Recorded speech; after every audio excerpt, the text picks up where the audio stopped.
سلام، با برنامه سرزمین من در خدمت شما هستیم. برنامه‌ای که قصد داره سیستان و بلوچستان رو به شما معرفی بکنه. البته بخش‌هایی از استان سیستان و بلوچستان پهناور رو. امروز اومدیم چابهار، یکی از زیباترین شهرهای ایران. مطمئنم اگر چابهار رو انتخاب کنیم برای سفر پشیمون نمیشین. با ما باشید. یک ساحل منحصر به فردی هستش، هم تو کشور هم تو دنیا، به خاطر اینکه ما انواع ساحل‌ها رو داریم. ساحل‌های سخت رو داریم که از تخت سنگ ها، ساحل شنی رو داریم که یک شیب ملایمی داره. بعد جز 10 تا برتر ساحل دنیا شناخته شده. تنها ساحلی هم که توی کشوری هستش که ساحل اقیانوسی، یعنی دسترسی به اقیانوس داره. ما چابهار رو اینجوری بگیم، انواع ساحلای ایران، از موج و صخره، ساحلای تخت سنگای بزرگ، ساحلای آروم که شنیه، همه رو اینجا در یک شهری به نام چابهار جمع شده داریم. شما میتونید بیاید انواع ساحل‌های ایران رو فقط تو چابهار ببینید. و تنها ساحلیه که ما دسترسی به اقیانوس داریم. واسه همین حتی شما دقت کنید ریتم صدای موج‌ها با موج‌های سواحل دیگه فرق میکنه. من حتی حسشو میگم فرق میکنه. یعنی من همیشه تبلیغ چابهار رو کردم، گفتم وقتی ما روی دماغه دریا بزرگ وای میستیم، سمت راستمون دریای عمان یا معروف به دریای مکران، و سمت چپمون هم اقیانوس و هند دیگه. اصلا حس دریا و اقیانوس رو میتونه اون لبه حس بکنی. دقیقاً. وای میسی اینور دریا رو حس میکنی، یک آرامشی بهت میده، ولی وقتی برمیگرده به سمت چپت اصلا اقیانوس و یک. دقیقاً. حالا خود شرایط اختصاصی که شهر چابهار داره، خود اینی که من میگم همه ساحل ها اینجا جمع شده، خود در یک نیم دایره واقع شده. انواع ساحل هایی که اینجا میگم، شما 100% یک خط صاف که آب بهش بخوره خیلی فرق میکنه نیم دایره. تو هر قطعه از این نیم دایره یک شرایط خاصی داره این موج که میاد به سمت ساحل. خیلی خوبه، بریم یکم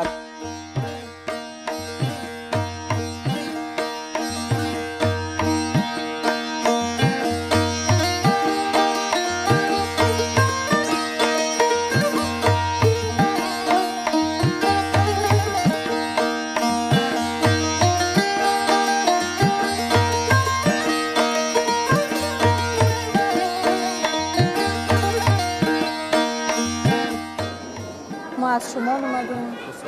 بعد چابهار خیلی شهر خوبیه، جایی دیدنی خیلی داره، بهترین غروب ایران رو داره، قشنگترین غروب ایران رو داره. دریاش، دریا بزرگش معروفه، منطقه‌زادش هم خیلی قشنگه، آدمای بسیار بسیار خوبی داره، مهمان دوست، مهمان نواز، آدمای خیلی خوبی داره. ما که راضییم از چابهار.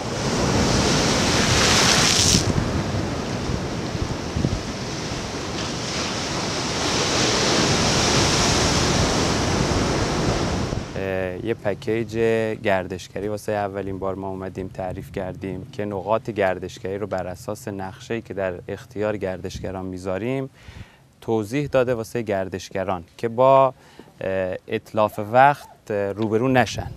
بر اساس که اینجا دیگه. از روی اون نقشه موجود میرن، در اختیارشون قرار داده میشه، میرن و اتلاف وقتی نشه، مکانهایی که ما معرفی کردیم و یک سری شرایطی که برای مکانها تعریف شده میرن دیدار میکنن. ما جنگ‌های شادی اداره میراث رو داریم، ایجاد جشنواره غذا رو داریم، ایجاد جشنواره آهنگ‌های بومی محلی رو داریم، پخش فیلم مستند گردشگری رو داریم، برگزاری جشنواره ساخت قلعه‌های شنی رو داریم و مجتمع‌های تفریحی و فرهنگی که برای عزیزان گردشگر درست کردیم در بخش خصوصی که عزیزان رو دعوت می‌کنیم از اینجا هم دیداری داشته باشن. خیلی خوبه. پس برنامه‌های خوبی داری برای نوروز انشاءالله. در خدمت شما یعنی من فکر می‌کنم اگر کسی بخواد این برنامه رو از دست بده، واقعاً یکی از بزرگترین شانس‌های زندگیش برای دیدن بهترین سواحل و بهترین شهرستان استان سیستان و بلوچستان از دست میده. حتما با ما باشین و حتما دوست داریم شما رو تو چابهار ببینیم. خب آقا یه چیز نمیخوای بدیم ما گلومون؟ ما در خدمت شما هستیم. بخش خصوصی چند تا مکان‌های گردشگری رو اومدن در اختیارشون گذاشتیم افتتاح کردن.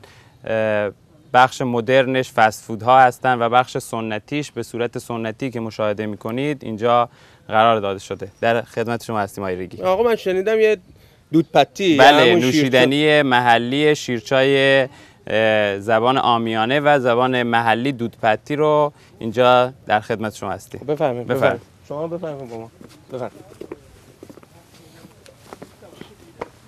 من از استان اصفهان اومدم برای یه کار اداری بود، نه تفریح، ولی خب با مشاهده از ویو و صحنه‌ای که اینجا پیدا شد من اصلا تصورشو نداشتم و فکر میکردم فقط همچین جاهایی تو کیش و قشم و اینجور جا پیدا میشه، ولی خب وقتی که اومدم اینجا یه مقدار حیرت زده شدم که اصلا چابه‌ها رو اینجوری شناختم. خب اومدیم اینجا دودپتی یا همون شیرچای بخوریم. یه توضیح راجع به غذاهای محلی اینجا هم بده آقای مهندس. نوشیدنی که طرفدارای خیلی خاصی داره و یه نوشیدنی خیلی ویژه حساب میشه دودپتیه که با چای و شیر درست میشه. یک دستور خاص خودش رو داره که موقعی که تهیه میشه. غذای محلی هم اینجا کرایی رو داریم، بریانی رو داریم، غذاهایی داریم که با یه ادویه خاصی مثل ماهی زغالی یا مرغ زغالی رو داریم طبخ میشه. برای کسایی که غذای محلی هم با ذائقه‌شون سازگار نیست، ما انواع غذای ایرانی رو با همون دستور پختی که در جای دیگه طبخ میشه واسه اون عزیزان هم در دستور کارمون داریم. فست فود و اینا هم؟ فست فود هم هستش، هم در جاهایی که فست فود چون در جای مختلف، بعضی دوست دارن تو جای مدرن فست فود بخورن، بعضی دوست دارن تو یک مکان خاص بومی محلی و سنتی مثل اینجا بیان مثلا لم بدن شروع کنن به فست فود خوردن که بیشتر کیف بیشتری بکنه. آره بهشون بچسبه. من شمالی هستم ولی 1 سال ساکن چابهارم. ولی پیشنهاد میکنم چون هم آب و هوای خیلی خوبی داره، مناطق آزاد خیلی خوبی داره، بازارهای خوبی داره، مردمان خیلی آروم و خونگرم، دریا بزرگ داره، دریا کوچیک داره، هتل لیپار داره، بعد کوههای گلفشان داره.